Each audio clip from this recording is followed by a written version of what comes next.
Peace and blessings, family. Peace and blessings. Peace and blessings. Thank you all for tuning in. This is your brother, Sean Ali here, Supreme Health and Wellness by Sean Ali. And as always, family, I thank each and every one of you who tunes in, shares some of your very valuable time and energy. And as always, I pray that these brief words are received in the spirit that I am always striving to deliver them in, which is the spirit of your brother, the spirit of love, and of course, and always, in the spirit and in the name of God. Family, I pray that these brief words find you and your loved ones in the best of your health, the best of your wellness, the best of your life, and the best of your power, and all of that good stuff. And I pray that it is on purpose, because life is on purpose, family. And when we are living a purposeful life, we are truly living a blessed life, right? And I wanted to come and talk about a topic that's been around since about 94, 92, 93, 94, and it's emotional intelligence, right? And that's about when that scientific theory came into fruition, was manifested. And it's a very interesting and a very enlightening subject and field, because when we look at how the brain works, the emotional brain reacts quicker than the thinking brain, the rational brain. And this is mainly because in a time of emergency, the body is designed to keep us alive, to keep itself alive, and to get us clear out of danger, what they call the fight or flight, right? That's the emergency situation. And we are literally on autopilot under the sympathetic nervous system, okay?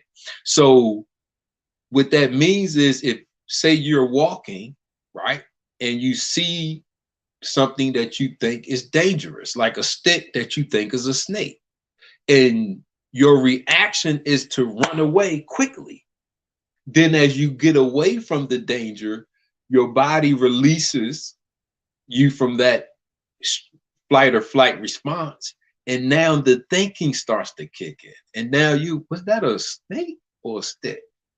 And now as you go back, you see that, oh, it was a stick. But your response is instantaneous. You hear a gunshot.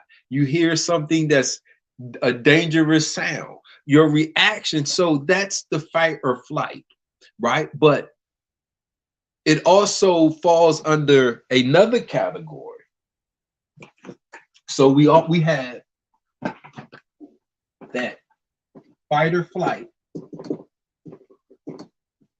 right? Now, all of this is happening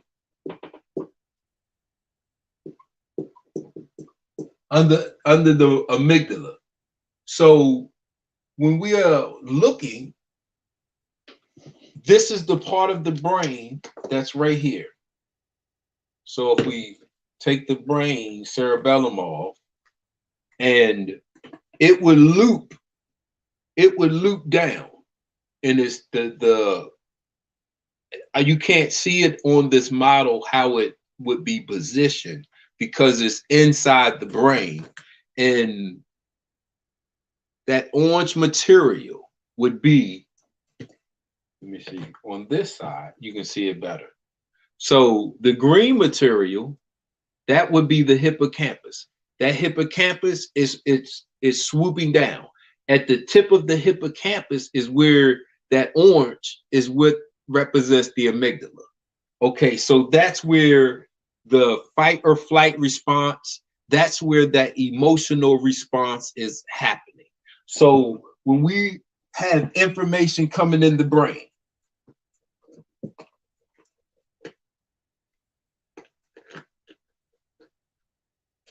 so when we, all about what incoming data is processed through the thalamus. So we have the thalamus, right? So when we have, this is the thalamus, the eye. This is the processing center.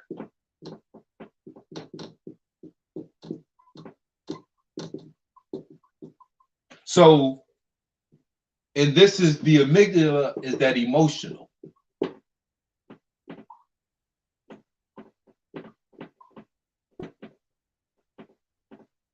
Now they work in tandem. They work together. So when we have incoming information that's processed through the thalamus, the amygdala attaches an emotion to that. It will either attach a good emotion or a negative emotion. If this is how we either become scared of snakes, scared of spiders, scared of the dark, because the things that we become repeatedly scared of, afraid of, right? That chronic fear. This is because when that information was received, the amygdala attached fear to it. So the brain in that hippocampus, it stored it. It stored that memory as a fearful event. So every time you go and you approach it again, that fear kicks in. Just like if it's anger or if it's love. But whatever, when we have that information being processed in, it passes through the thalamus.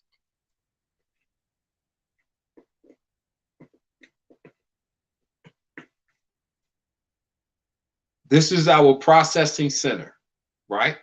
And the amygdala attaches an emotion to it, and then that emotion goes and is stored. So incoming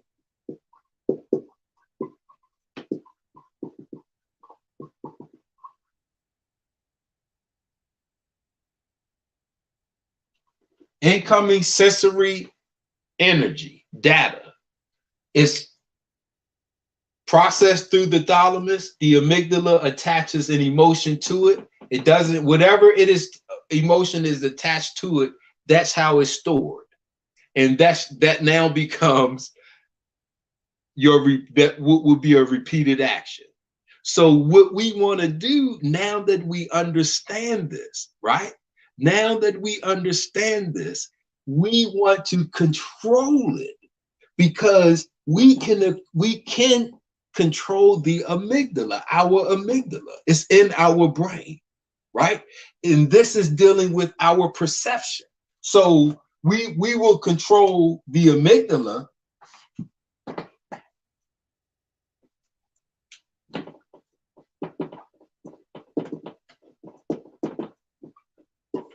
by retraining our perception, re-educating ourselves. So now rechanging our outlook on life. Because if I'm fearful of something that is not even something I should be fearful from, this is a made up fear, like a boogeyman. Like I'm afraid of spiders, knowing that not too many people are attacked by spiders or die from spiders, and we can easily kill a spider, right? I'm scared of the white man. I'm scared of the police. I'm scared of these irrational fears. See, this, and now we will have all of these events and these stored in our brain. And now they will always kick in, boom, boom, boom. And we will find out we will never go in a dark room. We will always hide from spiders. Act, oh, get the spider, get the spider. Cower when we see the police. Because it becomes what we are now. So we can control this. We just re-educate ourselves, control our perception. How do we do that? The main way we do that is with the words we use. See, they have in the thesaurus, right, with my clients, because words matter. As the Honorable Minister Louis Farrakhan has taught us, words matter, right? So I teach my clients to get a thesaurus. And we learn antonyms and synonyms, synonyms and antonyms, synonyms and antonyms, words that are similar and words that are the opposite. So if we know that the emotions coming off of here are either negative or positive, there is no in between. So as this incoming sensory information is coming in, the information or the emotions that's coming from the amygdala can only be one of the negative or one of the positives, right? So we can control this by learning the negative words, because the negative emotions have words to them: fear, anger, depression, melancholy, sadness, dislike, doubt, discomfort. See, these are all words, right? These words shape our perception when we use them. How do you feel today? I don't feel too good. See, you can't say that. You have to say that sad, whether you feel good or not, because we can act like we don't feel good when we do, right? So how do you feel today? I feel strong, sir. I feel strong, man. See, you can't say that weak. So that's what happens in the brain. And we can control this process. So now, instead of it being a negative emotion attached to it and being stored in our brain, and now when this event pops up again, the brain is going to pull that out of that storage, and that's how we're going to react. And it becomes where you can't control yourself. Oh, get it, get it, get it. And you stuck there. You stuck. Some of us have experienced that, or we know people that, and we can see them and they're stuck there. Like physically, they can't not moving. See, this is called, when that happens, that's called emotional hijacking. See, when that happens, that's called emotional hijacking, because the emotional reaction is instantaneous. See, when we look at the brain, family, right? This is the frontal lobe, right? This is your parietal lobe. This is your occipital. This is our temporal, right? This is the executive branch. This is where the thinking, the thought, the willpower, all of that effort, all of that stuff that they tell us to do and stuff like that, it's right here in the frontal lobe, right? The parietal lobe is the sensory information.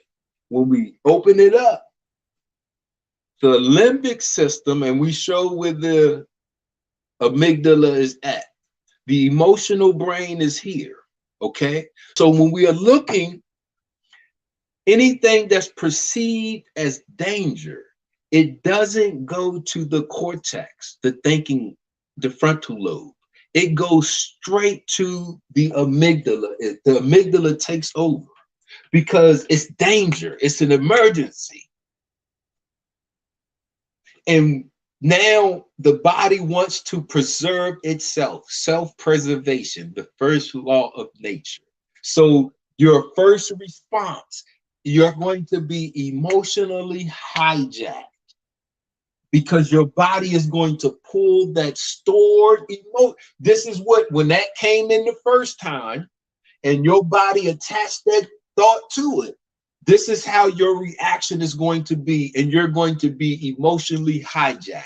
What we want to know, and what listen, I have it in the book, fam. Listen, get your copy of The Science of Thought, The Art of Thinking, a manual for rising above emotion.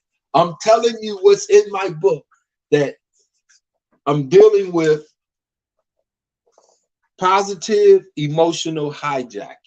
Listen. I want to show you how to positively, we're going to erase the negative. Listen, If you get rid of the negative words, you get rid of the negative perception. If you get rid of the negative perception, you get rid of the negative emotions. This is where your amygdala comes in at. So now when you have incoming information, only thing that can be, boom, you got negative. So this will be stored. So now you will create a positive emotional hijacking. And the Dixie now, this is the health wise, this is the difference. Health wise, this is the difference. Negative,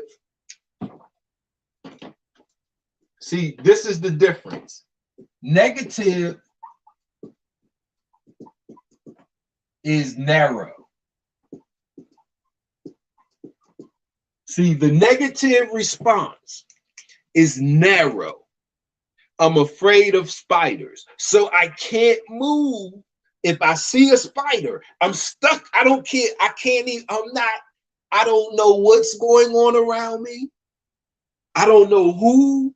I'm focused on that event. I'm focused on that action. We're locked in because the negative response is narrow. It's to get you through that event, fight or flight, the stress response. Now, on the flip side, the positive, see, the positive is a broad view. So positive, love, happiness, peace, tranquility, right? Heaven, right? So look, joy. So when you in those states, you in love, you get, wow, you hear the birds chirping. Man, that sounds beautiful. Woo, look at the clouds. Wow, look at the color. Man, do you smell that? See, you have a broad view of life.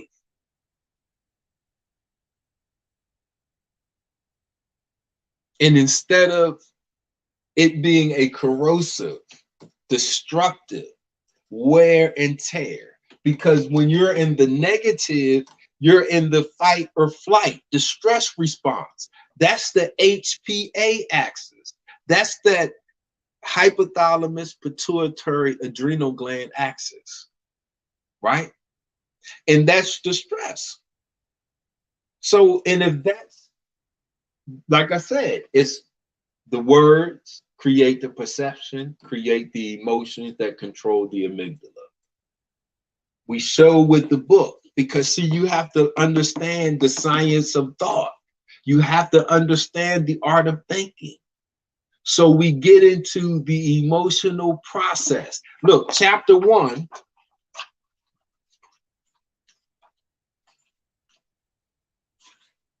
Chapter 1 is, one second, family. Chapter 1, understanding emotions. Chapter 1, understanding emotions. This is how we jump into the book, because if we don't understand emotions, see, this is dealing with emotional intelligence. Because when I went to college, a part of my program was emotional intelligence, part of my curriculum, one of my classes. And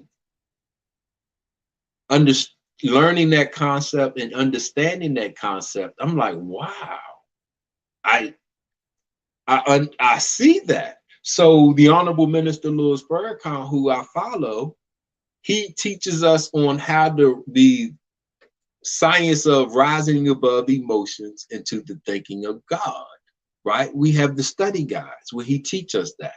So having already learned what he taught us, and then going to school and learning this whole field on emotional intelligence, man, I had a marriage of both, right? And I'm like, you know what? If we learn the science of thought now, because thinking is artistic. That's where all of the art comes from, your thinking process, right? And beauty is in the eye of the beholder. So now if we learn that science of thought, how the thought process works and how the emotional process works, now we can use our thinking.